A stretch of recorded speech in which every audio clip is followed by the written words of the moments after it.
आज हम पर्यावरण शिक्षा में आधुनिक कृषि का प्रभाव पढ़ेंगे। An effect of modern agriculture, यानी आधुनिक कृषि का क्या प्रभाव है।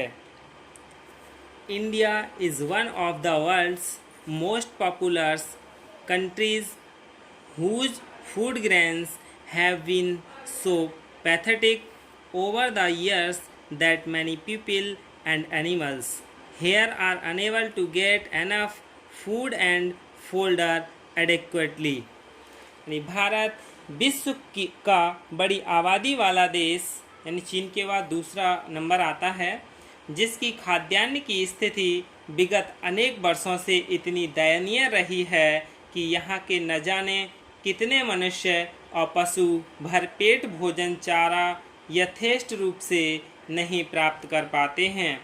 वहीं कोई 3-4 दशकों में हरित क्रांति यानी ग्रीन रिवॉल्यूशन के नाम पर इस देश ने कृषि उपज के मामले में जो स्थान बनाया है वह आश्चर्यजनक ही नहीं बल्कि चौंकाने वाला भी है।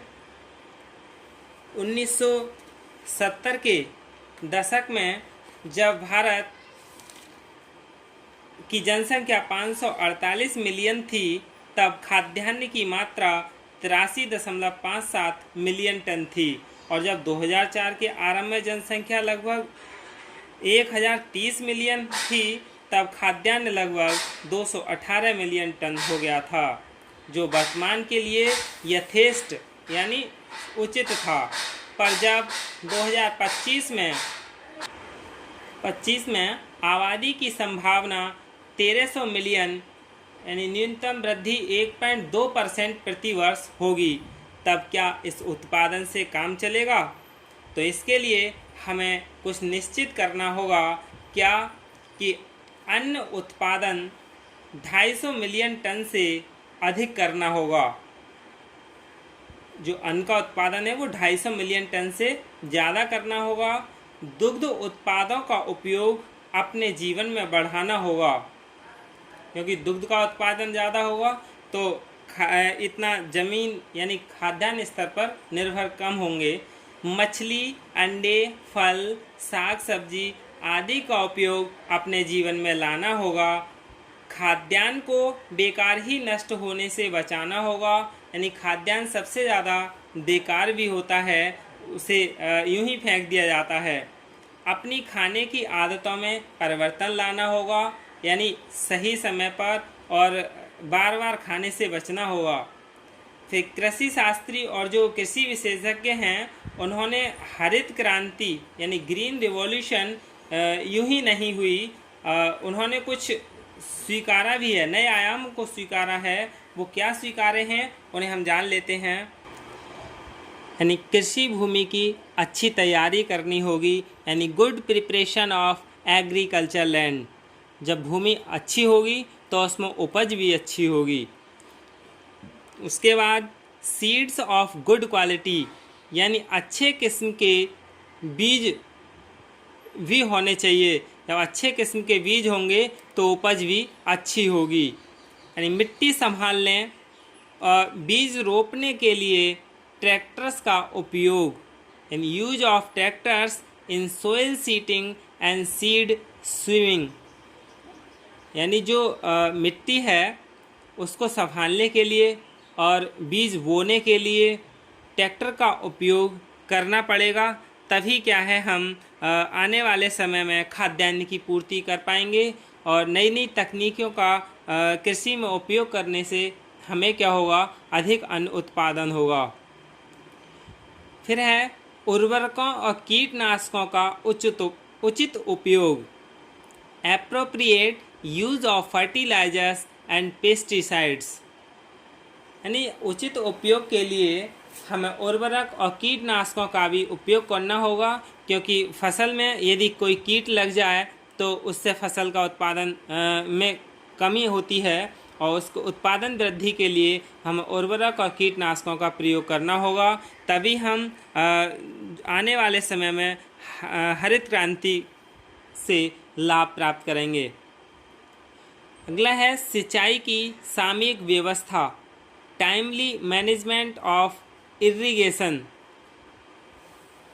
जो सिंचाई है उसको समय पर करना होगा और उसकी व्यवस्था भी करनी होगी, यानी किस समय पर, कितने समय बाद और किस टाइम उस फसल के लिए हमें पानी देना है, यह हमें व्यवस्था करनी होगी।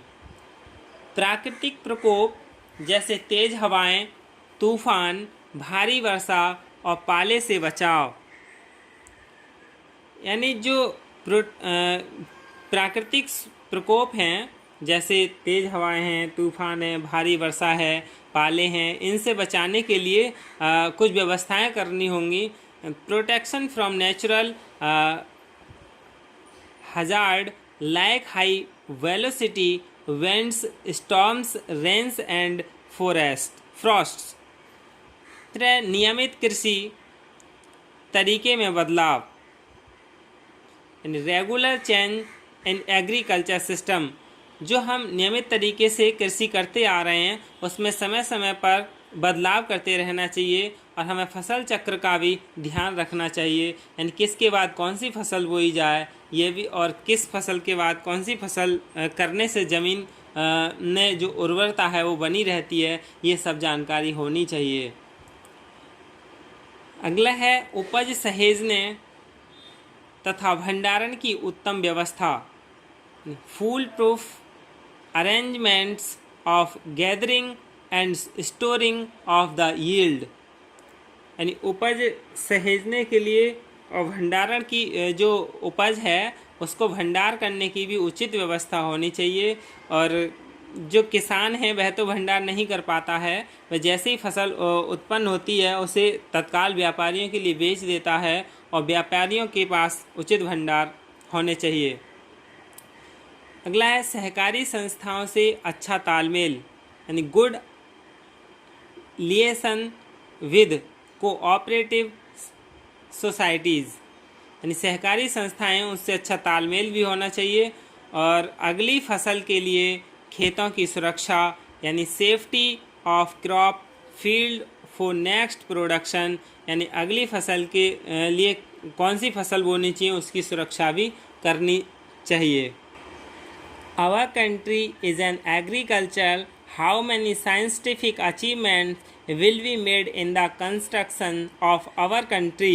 What a country with a large population will have to increase agricultural production and animal feed in the interest of the growing population।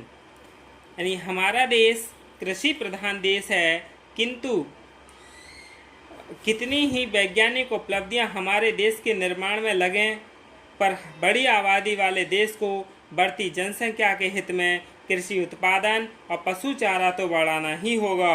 और यदि उत्तरदायित्व तो जाने कब से किसानों ने उठा रखा है और आगे भी उन्हीं के सहारे देश जीवंत खड़ा हो सकेगा। कृषक बंद तुम्हें बधाई हो, कृषक बंद तुम्हें बधाई हो। जय किसान, धन्यवाद।